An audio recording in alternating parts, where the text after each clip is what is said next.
Good good afternoon, and welcome to our career webinar series, The Art and Science of Networking. Stand out and get results in the AI era. I want to mention a couple of upcoming CFA Society Atlanta events. We've got our 22nd annual forecasting event featuring Howard Marks on February 5th from 5:30 to 8 p.m. at the Georgia Aquarium. A career series, Empowerment Through Voice, on February 12th from 5:30 to 8 p.m. at the Buckhead Club. And also a webinar series, Ethical Decision Making for Investment Professionals, on February 2nd from 12 to 1. We are thrilled to be joined today by Robert Hellman, President of Hellman Career Consulting. Robert has helped over 1,000 individuals to achieve job search and career success, and dozens of organizations to improve effectiveness via executive coaching, workshops, and outplacement services. Before we dive in, please use the Q&A feature at the bottom of your Zoom screen to share your questions or comments throughout the session. Rob will take those at the conclusion of the session. We want this to be as interactive and valuable as possible for you, so he will be queuing some input and interaction throughout the presentation. I also want to thank our partnering societies, Philadelphia, North Carolina, and LA, for also participating in today's webinar. Thanks so much. And with that, I'll turn it over to Rob to begin. Thanks so much, Kathy. Hi, everybody. Welcome. All right. So before we dive in, just a couple of quick notes. First off, you'll get the recording from Kathy. You can get the slides at any time from me directly by going to this link, tinyurl.com/CFA Jan 726. You'll also have the option to get on my mailing list if you want, to get occasional career tips. So just want to let you know about that. So I want to give you, before we dive into the how to network and how to make the most of your network and all that, I want to give you some thoughts about sort of the guiding sort of philosophy of what I share with clients who are trying to advance their careers, either in a job search or in their current roles, right? The point of it is to be super proactive. You don't want to be like this guy here, just floating around in the ocean, in the currents, hoping they'll take them to a nice island somewhere, right?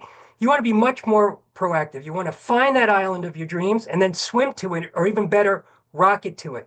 And that's what the whole idea of networking is about. It's about being proactive, not just sort of hoping opportunities are going to come. It's about making things happen. And networking is a major, or maybe the major way to do that. So let's get into networking. We're going to talk about a bunch of things regarding networking. We're going to talk first about what it is and why even bother with networking. You probably hear network, and you're like, I'm too busy to do that, right? Here's why you should care. How do you build your network? How do you reach out once you have a great network, including a key tool in networking, your pitch? We're going to talk about that a little bit. How do you easily keep in touch, which is so important? It's crucial to networking. How do you handle informational meetings to get the most out of it? And lastly, when you have events, can you create valuable networking opportunities at those events that can move your career forward ultimately? So, all right, so let's get into the definition of networking, right? It's about getting introductions and building relationships over time. So both of those things are super important. It's not like you just met someone, you had a nice conversation, and that's it. Keeping in touch is crucial. If you are not keeping in touch, you are not a good networker. So it's about staying on people's radar because they forget. You have to remind them you're out there. So just to give you an example, I had a client who came to me not long ago, for a first meeting, and I asked, so how is it going? What's going on? And she said, well, I had a lot of really good meetings about a year ago. And I said, well, what happened? And she said, well, I don't know. We lost touch. Now, if she had kept in touch with those people, she probably wouldn't have had to reach out to me. That's the idea here. So we're going to be talking a bit about that, about how to keep in touch. It's very easy to do. So when we talk about the value of networking, it's about helping you, within your current role too. That's not just about job search, right? To stand out, to lead. Every organization likes leaders, people who have a vision for a better way of doing things and get other people on board with that vision and ultimately show results, right? That's what a leader is. And networking helps you to do that because you learn about new techniques, new strategies. You can identify new partners. You can learn valuable business intelligence. So it's good for that reason. If you want to stay cutting edge in your field, right? It's also great when you're trying to figure out where you want to take your career, like learn about career options. And also, many of you perhaps are contemplating or in a job search. It's about tapping into the hidden job market, which is the market for unadvertised jobs. Like the best jobs are there. They're not in the postings necessarily, although you can find great jobs in the postings or through the search firms, but often it's the network, the hidden job market, but the unadvertised jobs before they even go to a search firm or a posting. So that's why you need to have a great network and be in touch with them. So how do you build your network? When I talk about building your network, I'm talking about internal and external networks. Internal meaning if you're currently employed within your company, and externally, outside your company, or if you're not working, right? Um, let's talk about internal first. So if you're currently working somewhere or in your next role, when you land your new job, you should be thinking about building your network. It's so important. Like relationships are at least half of success in any job, right? And sometimes a lot more than half, right? Depending on what you do, but at least half, no matter what you're doing, even if you're like, software developer or something, right? Or an analyst of some kind. So you want to have great relationships with your boss, their boss, or board members, your dotted line bosses, others above you, previous managers, current and previous colleagues, maybe employee resource groups, like get involved with employee resource groups. If they have those, if you're at a big enough company that has those things, acquaintances or anyone else might be able to help you, or you might be open to helping them, right? And I would even get more sort of scientific about it. What I would do is be map out all your stakeholder relationships. What I mean by stakeholder is who depends on you and for their success and who do you depend on for your success. So now you don't have to use these circles, right? You could do this on a spreadsheet, whatever. But the point is somehow, on a spreadsheet, on a piece of paper, on a Word document, whatever, list all the people above you that can influence your job, not just your boss, not even just your dotted line bosses, but anyone that might have impact on your career, on whether you get promoted or not, and that kind of thing, or even get laid off, right? The people at your level, right? And the people below your level, meaning not just the people who report to you, but people even who don't report to you, who are below your level, who you need to be successful or depend on you, right? So you map out these relationships and you should look at them every quarter and make sure they're as good as they can be, right? You want to assess those relationships because when you see them on paper or on a spreadsheet, it forces you to address things you might have been avoiding. Like there are always people you like more than others, right? It's easy. It's human nature to try to avoid the people that you don't get along with as much. May not be good for your career. What can you do about that? Sometimes it's easy. Just say good morning, maybe. That's all you need to do. Or grab a coffee sometime if you guys are all working in office, right? Harder to do if it's virtual. Or sometimes it's harder, but the point is you want to face these relationships and understand what's happening, right? You want everyone to be saying good things about you to move forward in your career, okay? Now let's talk about your external network, right? So this is like, especially like, whether you're in a job search or not, you should be thinking about this, but particularly in a job search, you got to be thinking about these things, right?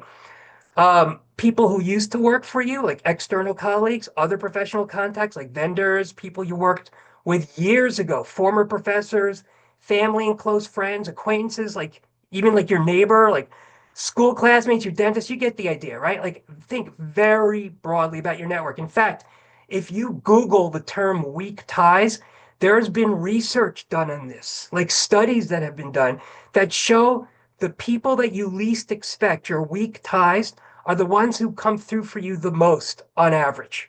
And there's a lot of reasons for that, but which we don't have to get into. But you want to think broadly about your network. That's my message to you. So just to give you a couple of examples. So I wrote like your neighbor here, right? So I wrote that because one of my clients told me a story about how she, was going to send out, we're going to talk about this more, a mass email, blind copying a whole bunch of people in her network, just letting them know about her search. And she said, you know what? I have my neighbor's email address. I don't really know my neighbor well at all, but I just happen to have her address. I'm going to include her on this email, letting everybody know that I'm looking around for and what I'm looking for. So it turns out her neighbor's husband's brother's wife worked for the CFO of this Fortune 500 global media company. She ended up getting an interview with the CFO. You just never know, right? Another example, I had a client who, we talk about school classmates, right? Um, he went to business school with this guy 18 years earlier. They hadn't talked in 18 years, but he saw this guy was very senior at this company he wanted to work at. So he said, let me reach out. Maybe he'll remember me. He reached out. The guy remembered him. He ended up getting an interview at the company, right? That's how it's done these days, right? This is how you get land the best jobs, right? Especially in the US, that's how it works. You really need to be like an entrepreneur for your career. It really is all like you got to have like a sales and marketing mindset for your career, and that's what this is, right? Not like used car sales, which is very transactional, but business to business sales, where you're trying to build relationships for the long term. Okay. So, um, okay. So how do you build your external network or your internal network? Well, join an employee research resource group, right? Internally. Join associations. Are you already in one? You're in one of the CFA societies here. That's a fantastic place to network, right? There's lots of events going on, and you might want to not only attend them, but get involved so, to get your name out there. And there are other associations. I can tell you, I've been on the boards of a couple of associations, and I see how people use these associations to make huge, huge, even career changes, like career pivots, get promotions, get to the next level, right?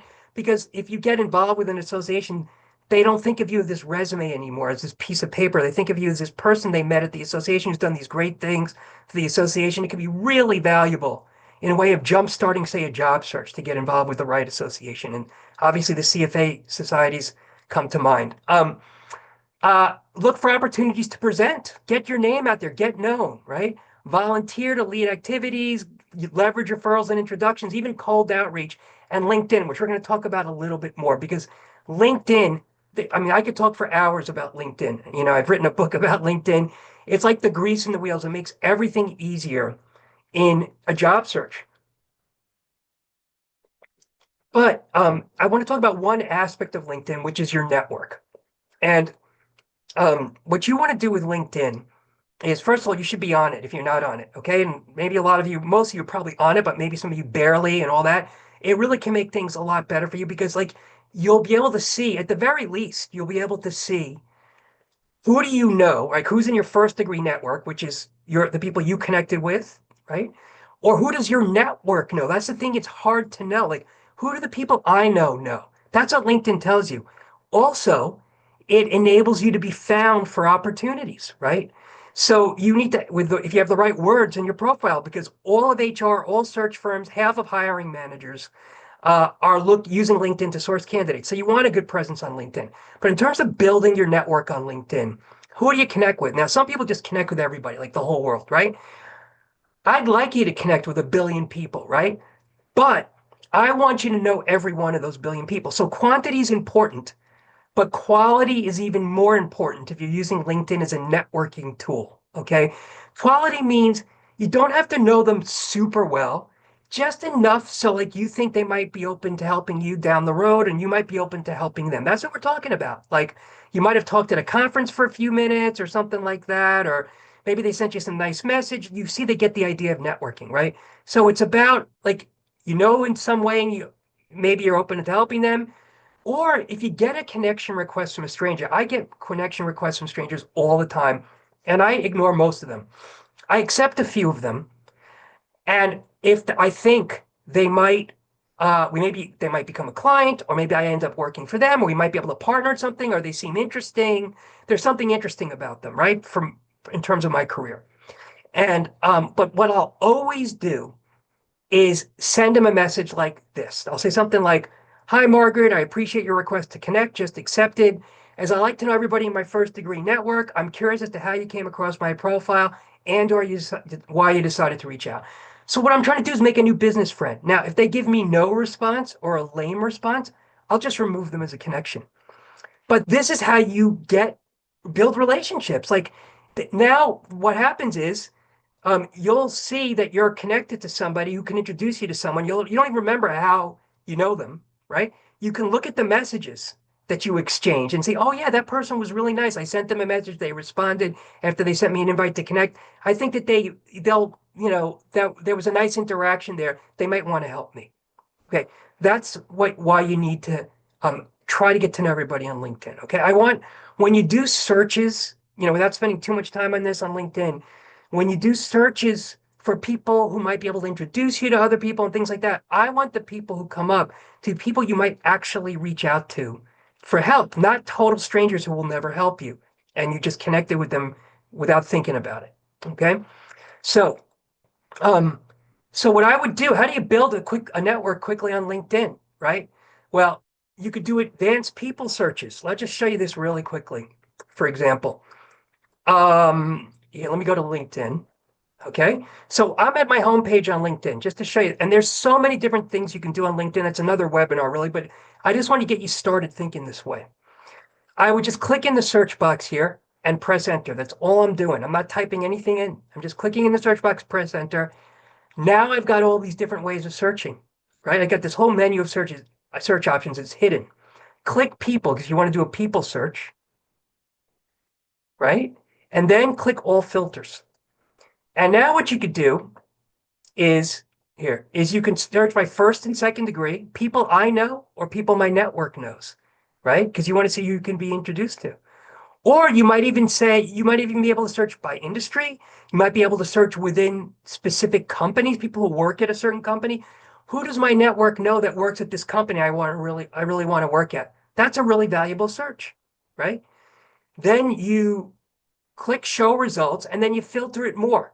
Once you click show results, you're going to get all kinds of people you're not interested in, like head of facilities or whatever. If you don't care about facilities, and you're focused on portfolio manager or something, you're not going to care, right? So then you want to put keywords up here to filter it down more. Okay, that's the idea, right? And there are other types of searches you should play around with those menu options to see, but that's how you start to find people.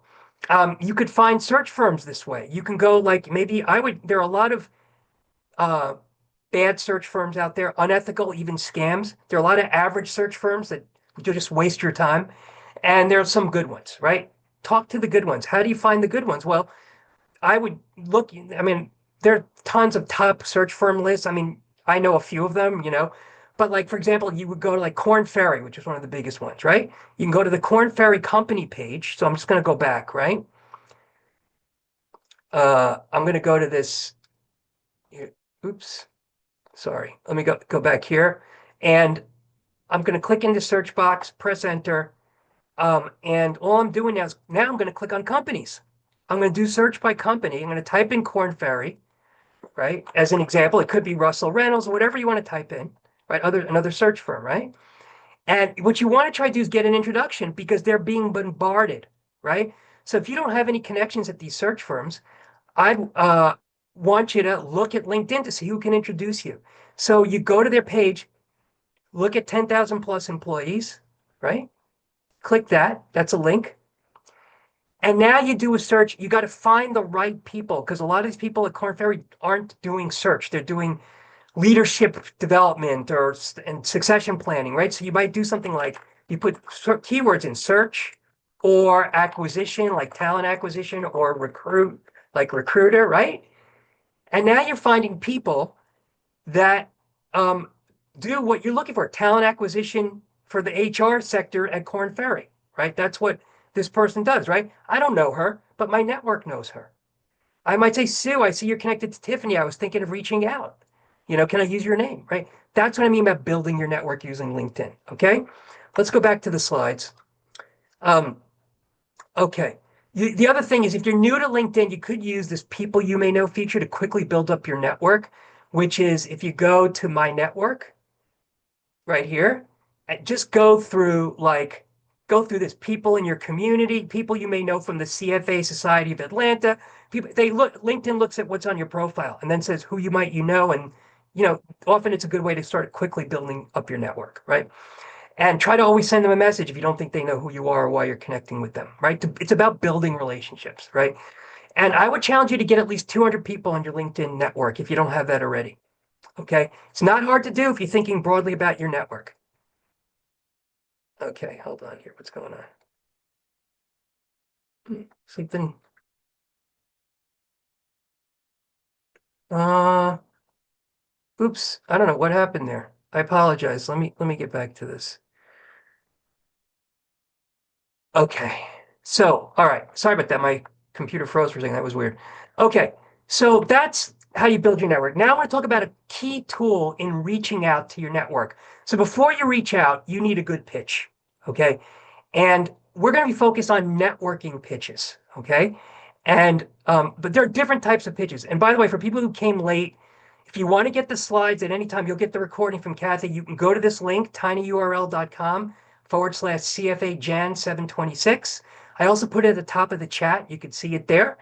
And you can get on my mailing list too if you want. It's an optional ability to do that so you can get occasional career tips. Okay, so how do you do the pitch? Well, first of all, what is it for? It's for all kinds of things: networking, interviews, informational meetings, sales meetings, so kind of surprise interactions, like where you want to have something to say about what you're doing.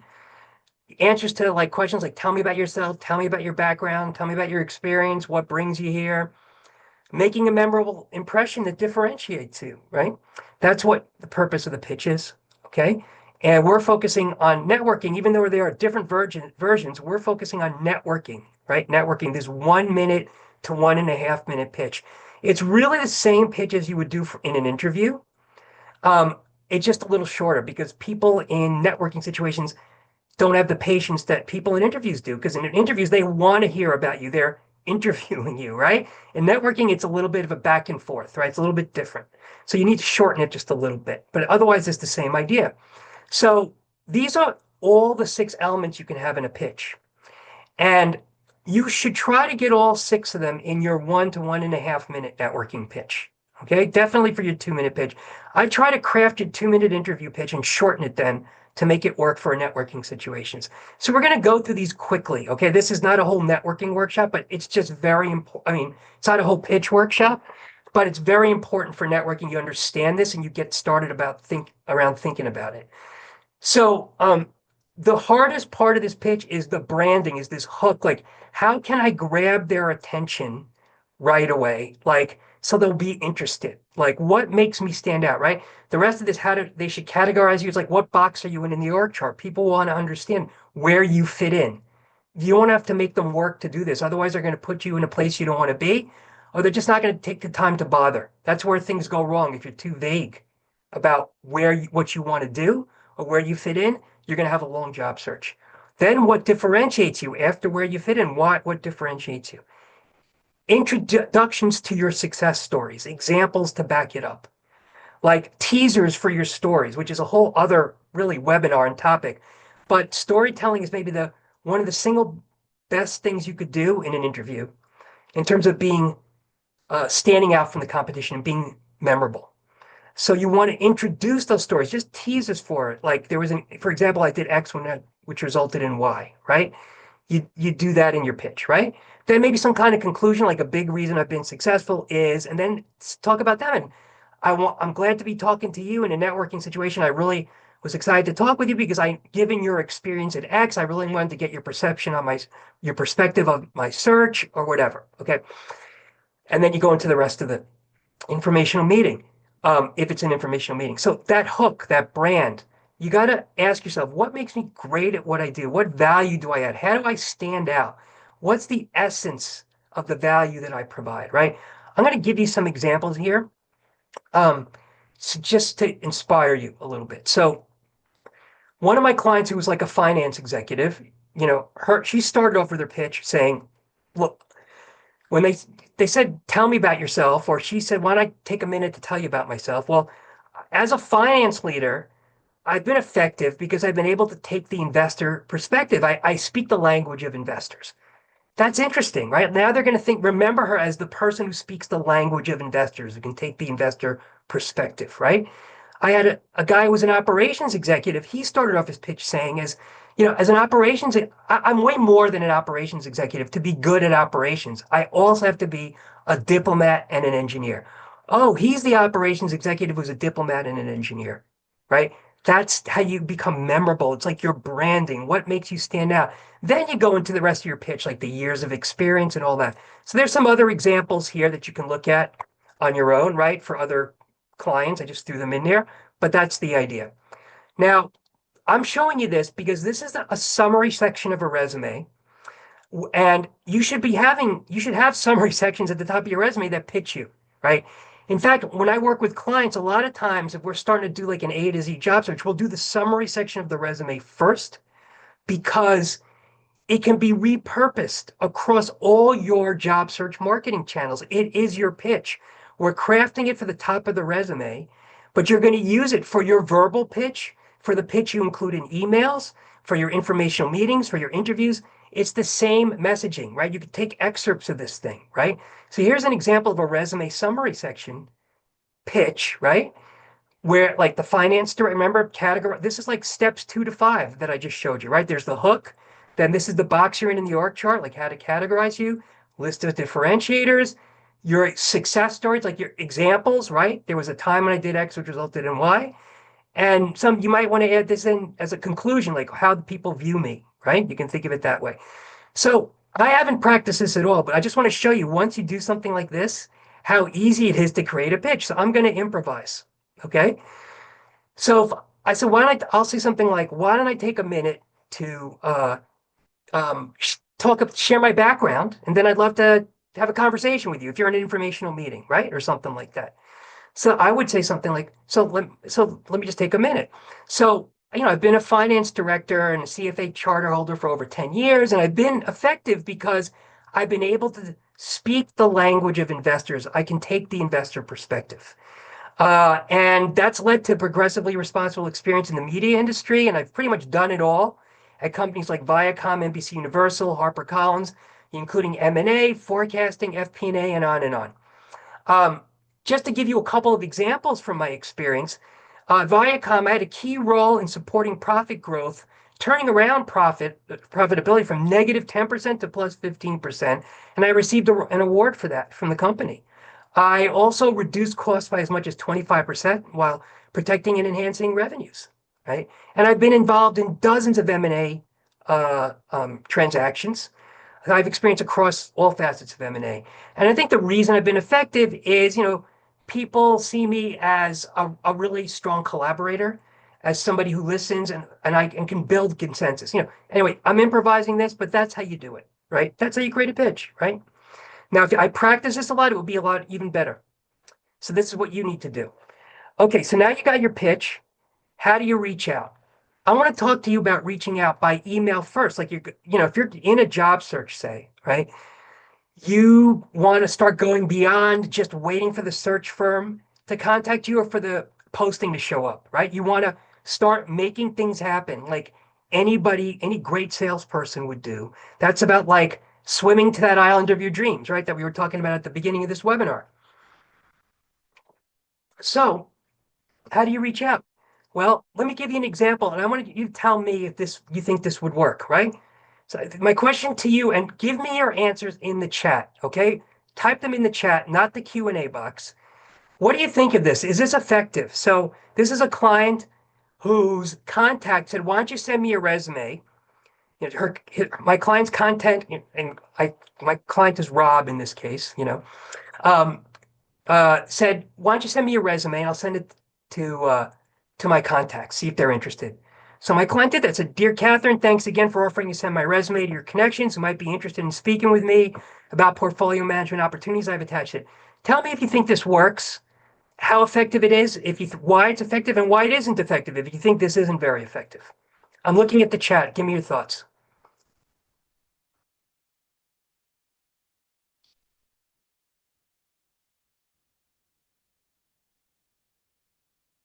Okay, I'm seeing a couple of great comments. Weak to generic. Let's see what else is coming up here. No, it's not very effective. Too passive. No time bound. Not. I love what I'm reading here. Okay, you guys are getting it. What it means by too passive is that's like the key, right? It's It's and somebody else wrote not effective because it's putting everything on Catherine to do the work, even though Catherine offered.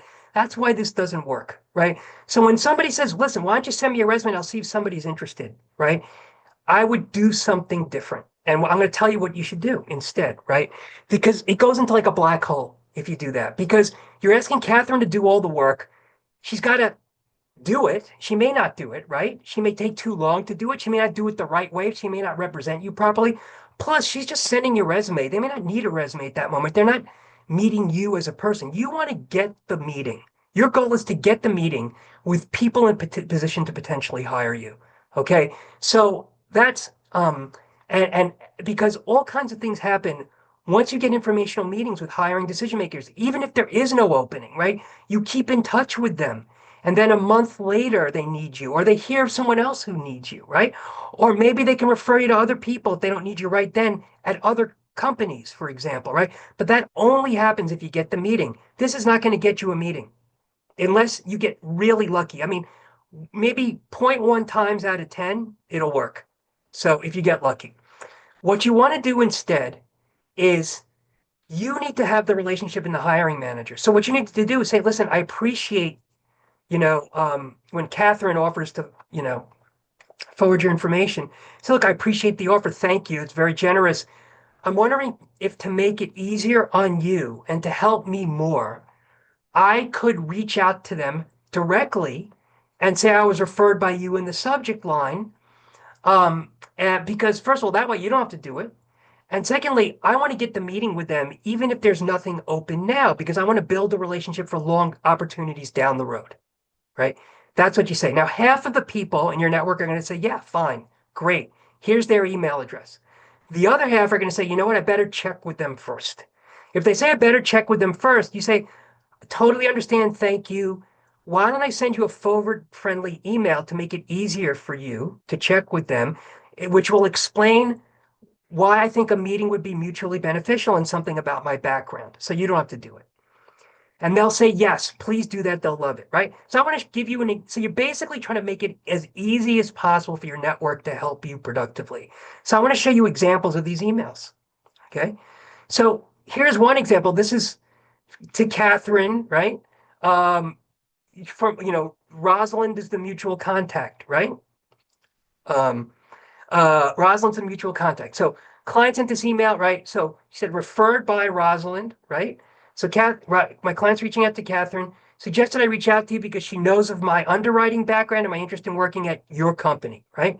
Um, so that's how she wrote it. Okay. Now I want you to tell me in the chat, what do you think? I'm going to stop right there. What do you think of the rest of this email? Do you think it works? Should something else be included? Is it too long? Is it too short? What do you think? What are your thoughts about this?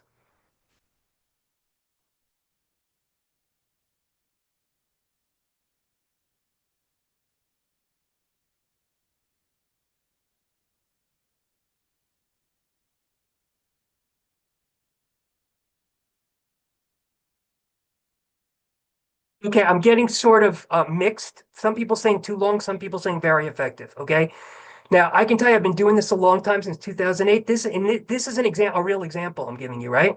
And everything else I'm going to share with you, with one exception, are real examples. This worked, right? And clients send these emails out all the time and they work. And I want to explain why. Yes, it is long. It's longer than you probably think would work. But that's the point I wanted to make. That's why I wanted you to look at it because what people leave out because they want to be super concise is making themselves sound worth talking to.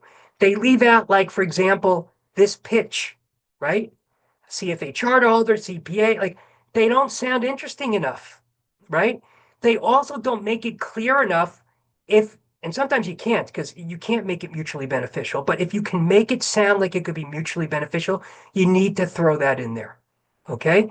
So that is going to make it longer, but it's going to make it much more likely that you are going to get interest and an openness to a conversation because you're making yourself sound interesting. Okay. And so you need to do this. And I understand why that's why you might be reluctant to, because it does make it longer, but it works. So, and I know that I have tons of before and after stories. A couple of other points here, right? That why this is effective. There's no resume here. Resume means like, please hire me. And you just want to get the meeting. As I said, you don't need I mean, great if they want to interview. That's the best, right? But close second is getting informational meetings with people who could potentially hire you down the road or who might know a lot of people, right? Just get on their radar. And so use, if you have a good LinkedIn profile, meaning filled out, if there's nothing on your LinkedIn profile, if it's sparse and empty, it's not going to be helpful. You should fill it out for a lot of reasons, okay? But this is one of them. Use that as sort of a low-key resume and include that. 20 minutes. Everybody's got 20 minutes available, right? By the way, this pitch came right from as an excerpt from the summary section of my client's resume. That's what this is, okay? Um, so, so the reason it worked, right? And you're focusing on the value to them. You're trying to make it mutually beneficial. 20 minutes, everybody's got that time. You have a powerful pitch. You're not asking for a job. You're saying, I'm not expecting any openings. You should use language like that, right? Show appreciation, right? If there's no opening, then they might be, doing a little bit of a favor. Say, I'd be grateful. I greatly appreciate. Don't forget to use language like that. Okay. A lot of times people forget, and it's important. Especially if this mutually beneficial part in your case is weak or you can't put it in, they're really going to be sort of doing you a favor by meeting with you. Um, so I want to show you another version of this that I just wrote to show you, like, if Rosalind had said, you know what, I need to reach out to Catherine first, and then you said, why don't I send you a forward friendly email? And Rosalind says, great. It's almost the exact same email. It's just a little bit of a different thing. Now you're going to address it to Rosalind.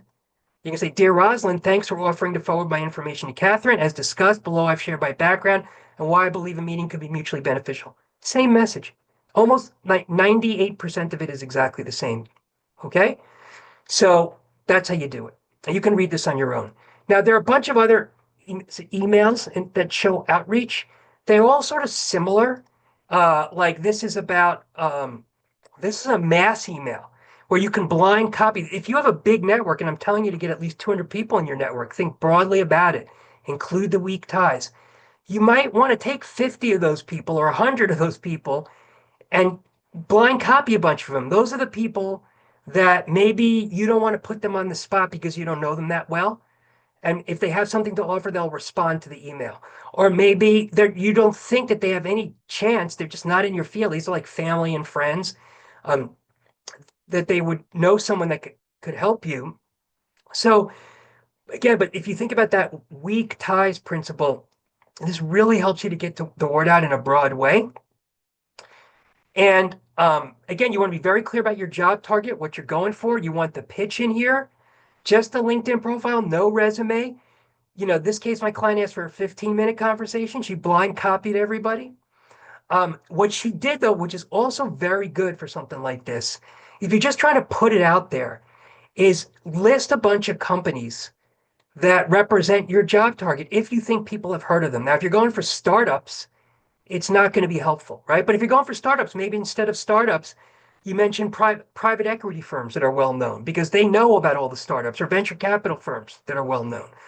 See, like you said, I've listed 17 financial institutions below, right? I hope it's not too much to ask that you read through the list, because when people see the names of the institutions, it jogs their memory. If you just say, I'm looking at financial services, they may not think of anybody. If you say JP Morgan Chase or Citi or whatever, oh, I know somebody at JP Morgan. So it's good to put the names of the companies in, okay? And you can also just modify this a little bit and send it to one person. You could just say, hi, whoever. Hi, Steve. Hi, Susan. Hope your holidays are great. I'm starting to look around, and do the same message, but just to one person, right? If you just want to let them know, if you don't want to even meet with them to save you time, you got to figure out who's worth meeting with. When I think about who's worth meeting with, it's really only people who could hire you, and anyone who has a hiring decision for you involved, with respect to you, like that could include a search firm, somebody in HR, your immediate boss or their boss, right? Those are usually the people, or people who know a lot of people.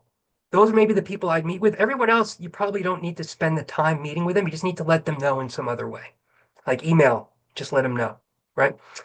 Um, that you can do a very similar thing to reach out cold to somebody. I'll just let you read this. This is an example of somebody who reached out completely cold to somebody. The same things are in here, that are in the same principles that we already discussed. It's just another example for you to look at and to inspire you to try to do these types of things, right? This is about getting a meeting when it's really just about you're in your job, you want to learn, you want to expand your network, you want to build relationships so you can learn from each other.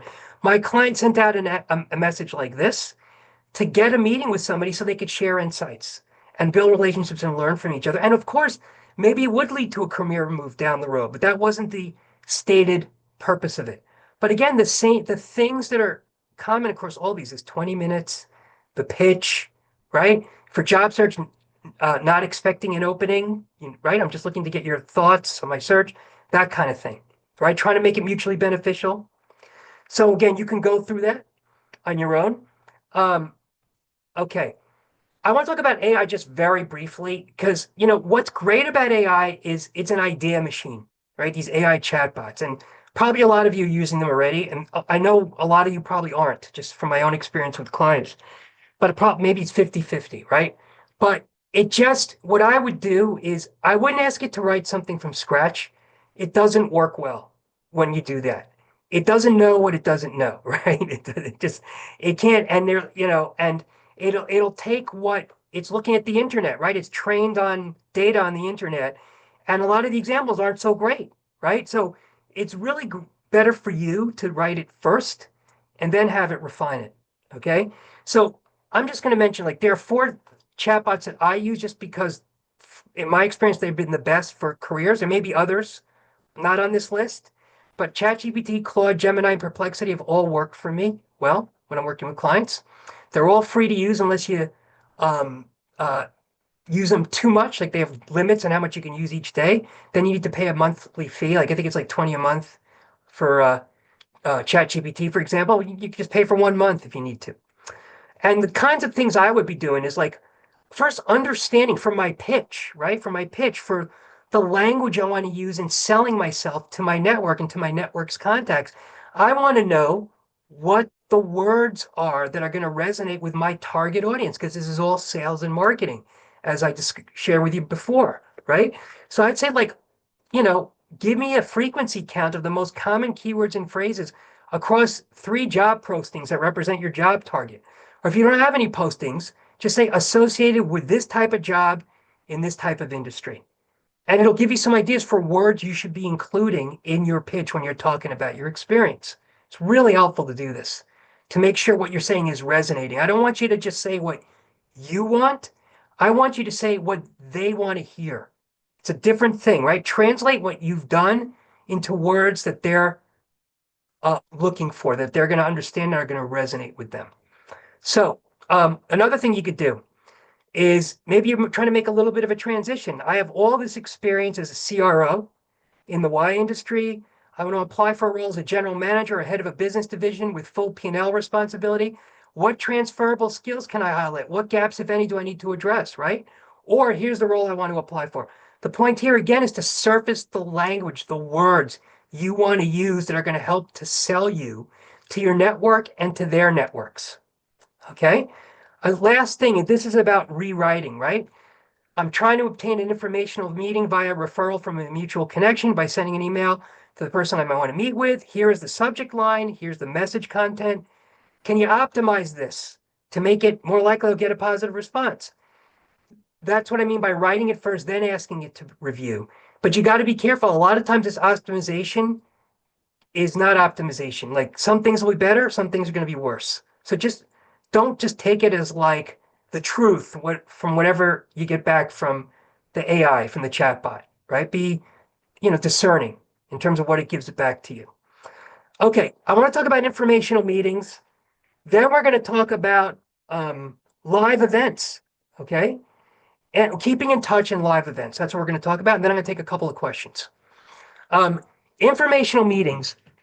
I have too many clients to tell me that I've been spending all my time on these meetings that aren't going anywhere, right?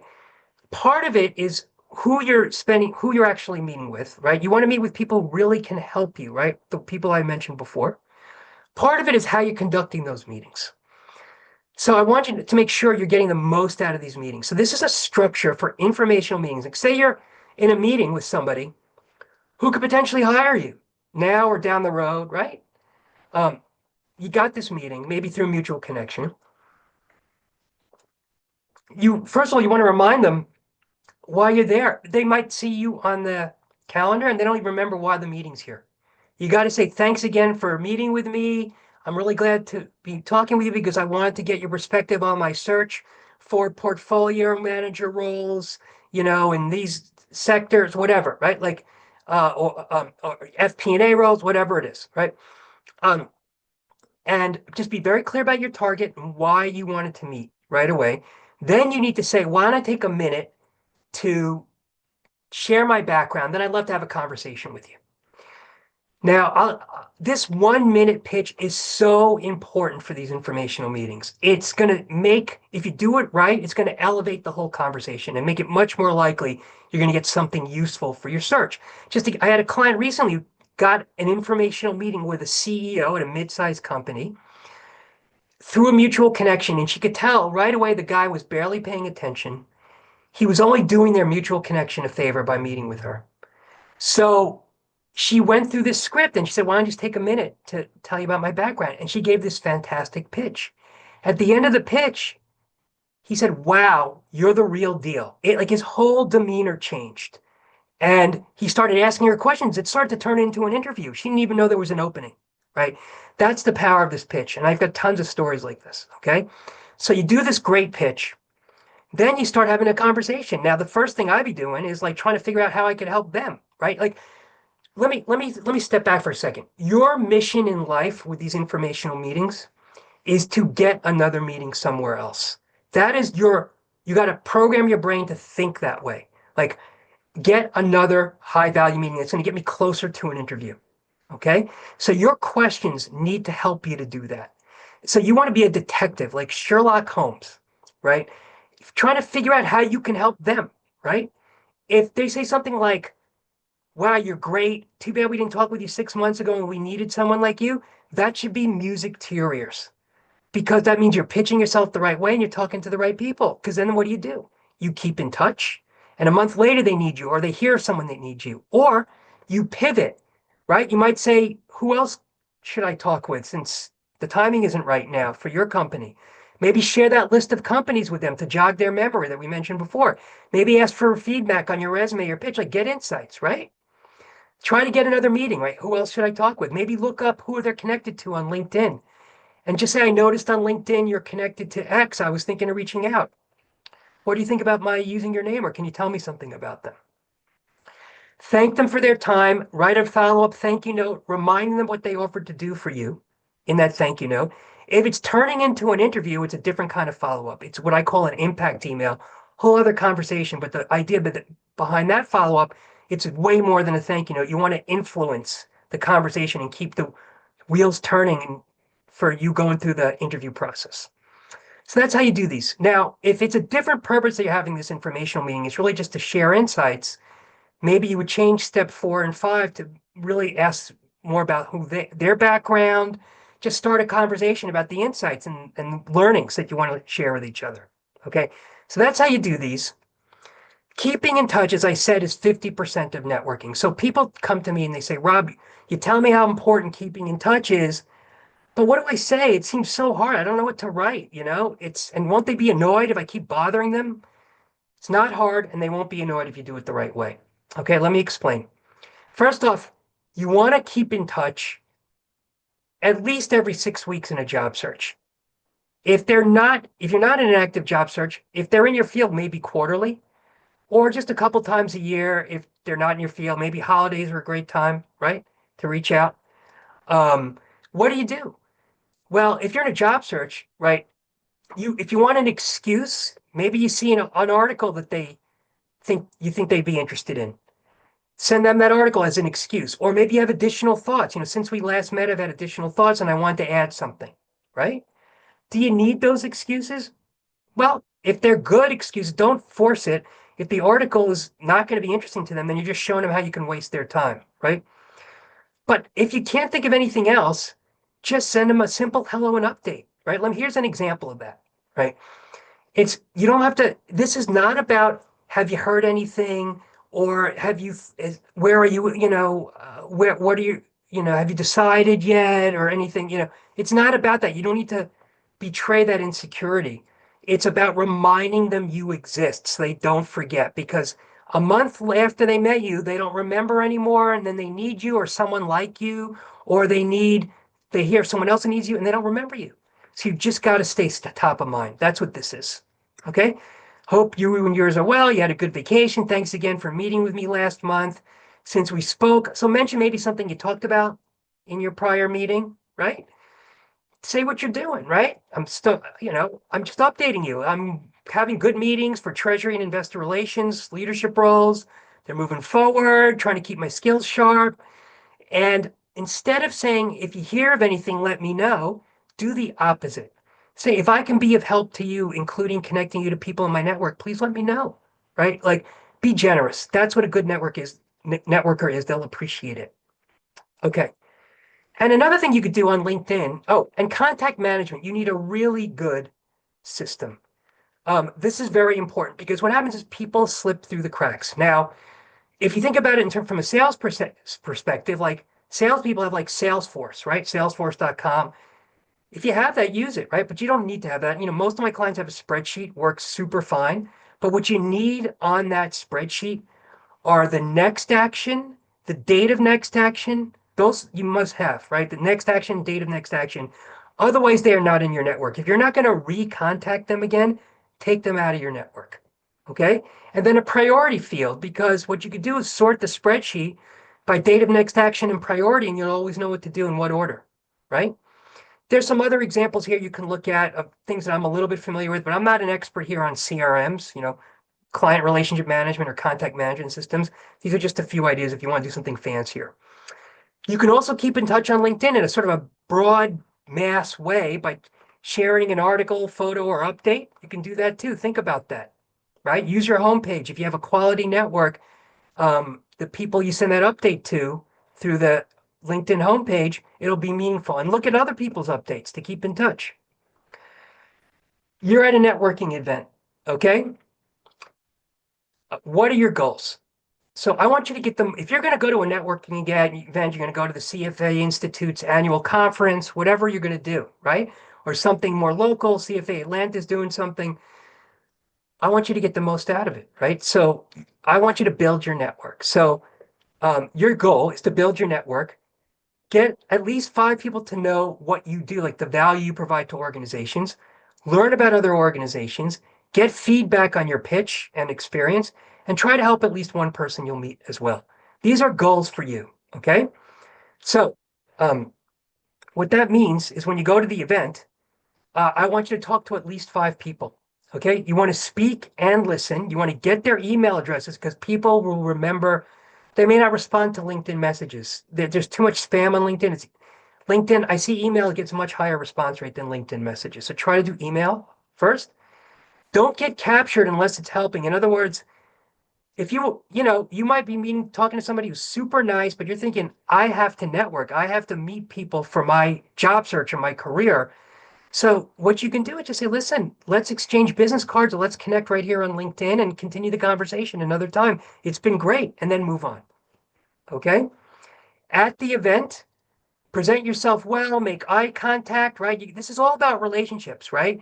Firm handshake, right? This isn't going to work. The fish handshake, okay? Just look the part for whatever you're trying to do. And the last thing I want to leave with is very, very important is email them within 24 hours. In fact, as soon as possible, and within an hour, if you can, because they're going to forget who you are. You don't have to write anything brilliant. You could just say, great talking with you right after the X event, and looking forward to keeping in touch. I may send you another email shortly with some other thoughts or something like that, right? Just something to remind them who you are to cement that connection in your mind, right? And connect with them on LinkedIn, and then keep in touch with them, right? Okay, so I want to take some of your questions. So let's get to that, okay? I'm going to go skip this. You can read this later. And you can get the slides again at this link. And if you want, get on my email list for career tips like once a month or so. So, what questions do we have? Hey Rob, what to do if you reach out to someone but they never respond? Okay. So, what to do if you reach out to someone and they never respond? It's what you want to think about it like a salesperson would think about it, but not the bad salespeople, the best salespeople. What would they do? If they would probably follow up, right? They wouldn't follow up indefinitely. They wouldn't be impolite. They wouldn't be like, "How dare you not respond?" Right? But they would follow up because sometimes things going to get lost. Like that people mean to respond, but they forget. So they might write a simple note, like they might forward the prior email saying, uh, "Hi, I thought I'd follow up on the email I sent you previously or last week or a few days ago. See below. Would you like to set up 20 minutes to discuss?" Just that, right? You could do that, right? Sometimes maybe you're going into spam. Maybe try to message them on LinkedIn. So use LinkedIn maybe as another way of reaching out. Some clients have done well even trying to call. And so you could try to do that, but call when they're more likely to pick up, which is before the admin gets in, like maybe before 9 or after 5 and before they're running to meetings, right? So yes, I would follow up maybe 2, 3 times, right? Not too much more until you're getting sick of it, right? And then stop and give up and move on, right? So other questions.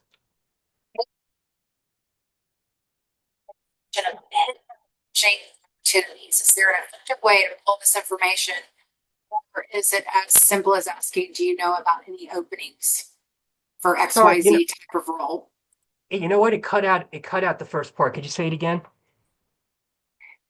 During a networking meeting, how do you prompt a discussion about hidden or emerging opportunities? Is there an effective Well, way to pull this information, or is it as simple as asking, "Do you know about any openings?" Well, there are two things I would be doing. Number one is I'm going to go back to the Chat GPT or even Google searches, right? Just do your research beforehand to see if there are opportunities, right?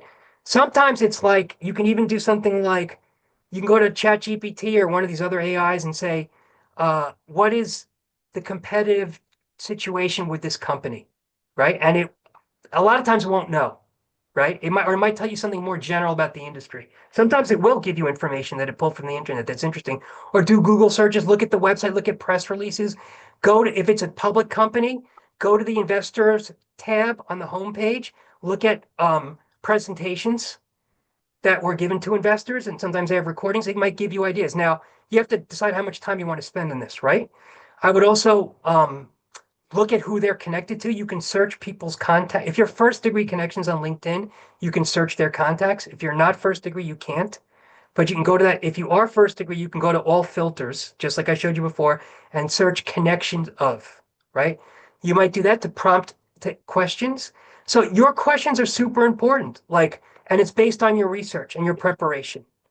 Okay. I wouldn't go just like, who do you know? I mean, you could do that. It depends on the person, right? But for some people, it's just that. Like these are people who might know you, who like you already. Like, who can you connect me with? You're meeting with them because they know a lot of people. Maybe that is the right question. But for others, you want to do research so you can ask probing questions and uncover something. I hope that answers your question. That as AI becomes more widely used, will it become harder to differentiate, stand out from others who are also leveraging AI in the same way? What? I'm sorry, what was that word? Will it become harder? Uh, Harder to yeah, will differentiate? it become harder, to differentiate or stand out from others who are also leveraging AI in the same way? I don't think I wouldn't worry so much about uh it's going to be harder to differentiate yourself because of AI, right? AI is just it's like a supercharged Google. Think of it that way, all right? And that can help you with your writing, you know, and maybe give you some ideas here and there, right? But I don't, it's still you. Like you have to have the skills, the experience, the track record, the results. Like that's the most important part. It's not about, you know, everybody's using AI, so I'm not differentiated anymore. So I wouldn't worry about it from that perspective. That said, if people are using these tools to make their writing better, if they're using these tools to do some additional research that can help them, you should be doing that too. It's easy to use. It's easy to do, right? I don't want you to fall behind. Okay, let's put it that way. What is the best approach to reconnect with weak contacts that you have not kept in touch with? East approach, they'll be happy to hear from you. They'll be thrilled. If you haven't, I mean, I do this with clients all the time. I've done it. People have done it to me. I had a guy, I'll give you an example because you're asking me for the best approach. The best approach is just to reach out to them the way I already said, right? I had a client who I worked with more than 20 years ago who reached out to me not long ago. We only worked together like a couple of years, like, and this is when I was in the corporate world before I started doing coaching. And I remembered him and I was happy to help him. He asked me to connect him with somebody because I remember I liked him. I remember liking him. I had positive memories of his abilities and he was a good guy and he wrote me a nice message and that's it. And I was like, sure, great. Just like you don't have to overthink it. But I do think if they won't remember you, that's a different thing, right? That's a different, but if you think they'll remember you, first of all, if it's got to, they got to remember you with positiveness, right? If there's like, if they're remembering you and it's not good memories, they're not in your network. I would exclude them, right? Don't be connected to them or anything, right? Only people that might be open to helping you. But if you think they'll have some positive memories of you, or it's been a few years or whatever, just say, hey, it's been a while. Look, you might look at their LinkedIn profile. Congratulations on your success since we've talked last. Hope things are going well at whatever company you see they're working at on LinkedIn, right? You might do something like that, right? And I'm reaching out because you don't have to be sort of sneaky about it. You could just say, I'm reaching out because I'm starting a search, and I see, given all the experience you have in this area, I'd love to get your thoughts on it. That's all. That's all you need to do. And then put your pitch in there, update them. Since we talked, it's been 7 years. Let me update you on my background. Throw your pitch in, make yourself sound interesting. That's what I would do. Okay. Yeah. Sorry, Kathy, it's cutting out again. Sorry. So, do you have a few minutes to catch these last few questions? Sure, we could stay on. Absolutely. Okay. Are virtual meetings worthwhile when meetings have travel time overhead? 100% worthwhile. In fact, I want you to use those before you meet people in person because it just takes so much time. It depends, right? If you're close to getting an offer, then you want to meet the people in person. That makes total sense, right? Or if it's somebody, it depends on how high value they are to your search. But most of the time, I'd rather you do Zoom. It's too time efficient. You don't get it's not worth it, to do the in person. Go ahead. Okay. How do you change your approach when the goal is not a job search, but landing a new client from the networking? All right, that's a whole different thing. So you're trying to land a new client from networking, right? How do you change your approach? So it's about landing clients. I mean, I can talk a lot about that. I mean, I have my own business, right? I have lots of clients. It's a bit, you know, I think there are a lot of similarities. You want to keep in touch with your network. It's literally what I do, right? I keep in touch with my network, which I have a huge mailing list that I keep in touch with. Not a lot, but just to remind them I'm out there. I mean, I'm being totally honest, right? And adding value all the time, always adding value. So if you're trying to, this is a different conversation, really. I mean, there's a lot of overlap, but it's not exactly the same. You are adding, if you have a business and you're trying to get clients, you want to demonstrate that you can add value to that client, right? And if is it just one client or is it clients in general? Like you need to keep in touch with your clients, right? You need to keep in touch with them, like just like I do, right? Find a way to do it. You can do it. You don't have to do it individually. You can do it broadly. You might do it individually if it's worthwhile to you. But again, it could be just like updating them. Here's something that you could be interested in, right? Just showing value all the time. That's how you're more likely to get clients. And that's how I get clients, by just keeping in touch and always showing value when you're keeping in touch. One last question, Rob. How do you best represent yourself if you have been in the job market for a year without any luck? What I would do is here, that's a great question. In the interest of time, I'm gonna have to keep it short. It's a longer conversation, okay? But I'll just say you don't want to sound like I've been looking for a year, no one wants to hire me. You don't want to give them those vibes, right? You may feel that way, like this is terrible, but you got to make it sound like you're a winner. Sorry, but this is what it is. It's marketing, it's sales and marketing. Nobody wants to hire something. They might feel bad for you, but they're not going to hire you. Okay. Just put yourself in their position. So I would make up excuses. Think of anything you can, or you don't even make an excuse. You could just say, I've been busy. I'm reintroduce yourself, relaunch your job search. I've been busy focusing on other things, doing some work for the CFA Society of Atlanta, whatever you want to say, right? And focusing on family, kids, whatever you want to say. Now I'm ready to dive back in with the new year. It's a perfect time to relaunch your search. My New Year's resolution, I'm diving back in. Here is my pitch, right? Now I just gave you some tools to relaunch your search. Use these techniques I just share with you to repitch yourself to them, to reintroduce yourself to them, to sound exciting, right? And that's how I would do it. And always offer to help too. If I can help you in any way, connect you with people in my network, let me know, right? Look, I know it's stressful, it's hard. I know it's difficult. You got to sort of fake the positivity, right? Until it becomes real. At some point, it will become real. You're going to get a fantastic job, and it's all going to work out. But if you're not feeling it, try not to. When you're reaching out to your network, try to keep it as positive as possible.